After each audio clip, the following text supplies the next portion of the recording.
এই যে আমার ভাই এ মাদ্রাসায় পড়ে, হ্যাঁ, এর কথা শুনে একটা মহৎ কাজে উৎসাহিত হয়েছি এবং সেই কাজটা করছি। আপনারা আসুন দেখুন আমরা কি করি। এটা আমাদের নানাবাড়ির গ্রামের মসজিদ, এটা নির্মাণাধীন আছে। এই মসজিদেই আমাদের আসল মূলত কাজ।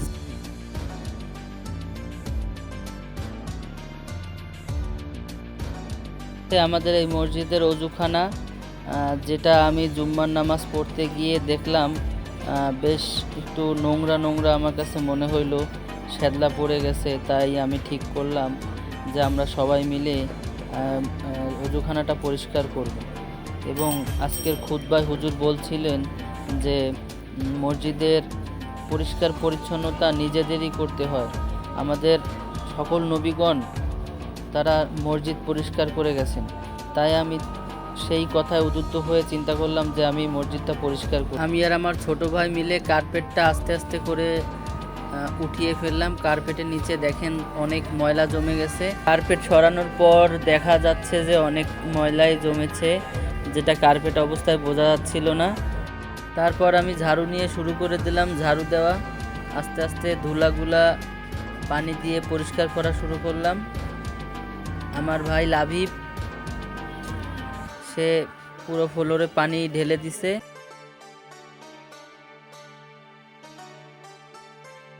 কুড়াতে হাফসায় গেলে লাবিব বলল, ভাইয়া দেন আমার কাছে, আমি কুড়াই, আপনি দাঁড়ান একটু অপেক্ষা করেন।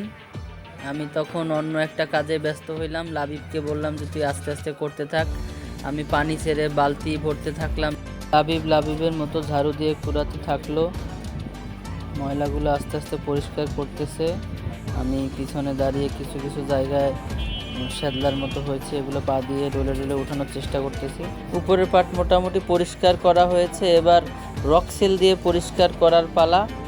লাবিব রকসেল মারার চেষ্টা করতেছে, কিন্তু রকসেলটা নতুন থাকার কারণে ফুটা করা ছিল না। পরে লাবিবকে বললাম ওটা ফুটা করে নিয়ে আয়, ততক্ষণে আমি এইটা দিয়ে ঘষতে থাকি।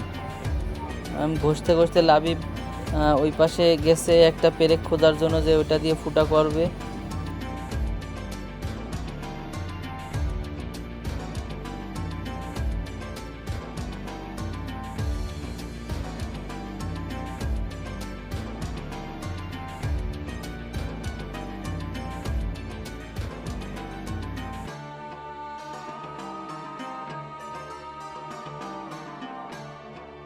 লাবিব এখন রকসিল মারা শুরু করে দিয়েছে এবং আমি বলতেছি যে ওইদিকে মার।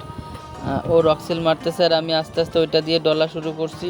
রকসিলে প্রচুর পরিমাণে হাত পা চুলকায়, যদি লাগে, কিন্তু কিছুই করার নেই। আমাদের জুতা এবং গ্লোভস কোনোটাই পরা ছিলাম না, যার কারণে আমাদের প্রচুর হাত পা চুলকাইছে। দেওয়ার পর লাবিব এখন সিঁড়িতে দিচ্ছে, যেখানে থেকে মানুষ পা দিয়ে ওঠে, ওটা পুরাটা দিয়ে লাবিব নিজে ওটা পরিষ্কার করবে, এরকমই কথা হয়েছিল লাবিবের সাথে। রকসেল মারা শেষে বিরাস নিয়ে লাবিব ঘষা শুরু করে দিয়েছে। ঘষা মাত্র এই সব ময়লা আস্তে আস্তে উঠে যাচ্ছিল খুব সুন্দরভাবে, যেটা লাবিব আমাকে বলছিল, ভাই দেখেন কি সুন্দর করে উঠে গেছে। অন্যদিকে আমি বিরাস নিয়ে অজুখানার পায়ের কাছটা যেখানে বেশি শ্যাদলা পড়েছে ওখানে ঘষতে থাকলাম। রকসিল মারা হয়েছে ওইখানে হালকা করে, আমি ওখানে ঘষতেছি এবং আমার ছোট ভাই হাত পা চুলকাচ্ছে, এই জন্য পানি দিয়ে পা ধুচ্ছে। লাবিব এবার ঝাড়ু বাদ দিয়ে ব্রাশ নিয়ে আসছে, নতুন ব্রাশ, যেটা দিয়ে ঘষা মাত্রই আরো সুন্দর করে পরিষ্কার হচ্ছিল। চেষ্টা করতেছিল খুব সুন্দর করে করার কাজটা। ছোট ভাই যেখানটা বসে উজু করে সেখানটা ঘষছিল ব্রাশ দিয়ে।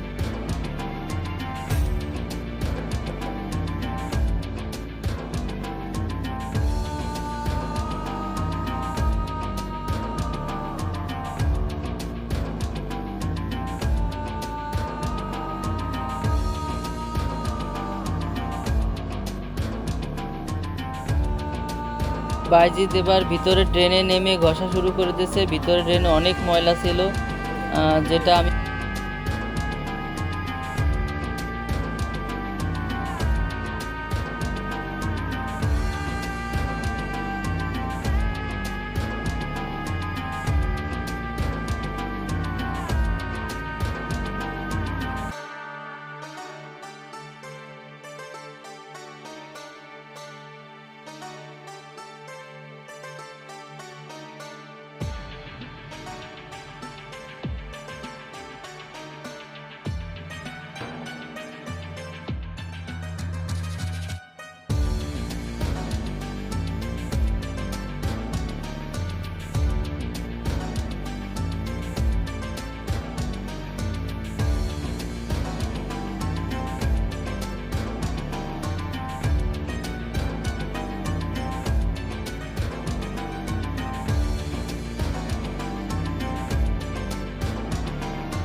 আলহামদুলিল্লাহ মোটামুটি পরিষ্কার করা হয়েছে, চেষ্টা করেছি যথাসাধ্য চেষ্টা করার। পেটটা এখন দুইজনে মিলে ঠিক করে দিচ্ছি। কার্পেটের অপর পাশে দেখি কি একটু ময়লা, আমার কাছে মনে হলো একটু পরিষ্কার না করলেই নয়, তাই কার্পেটটা সরিয়ে পরিষ্কার করে দিচ্ছি।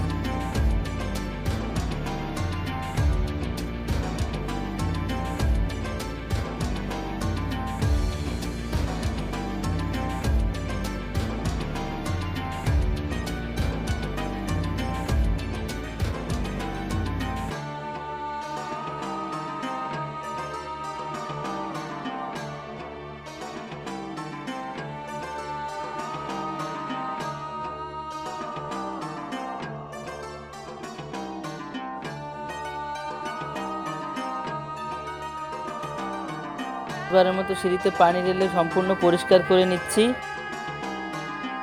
সম্পূর্ণ অজুখানা পরিষ্কার করা হয়ে গেছে। এই যে দেখুন, আপনারাই বলুন কতটা পরিষ্কার করতে পারছি, জানি না কতটুকু ভালো পারছি।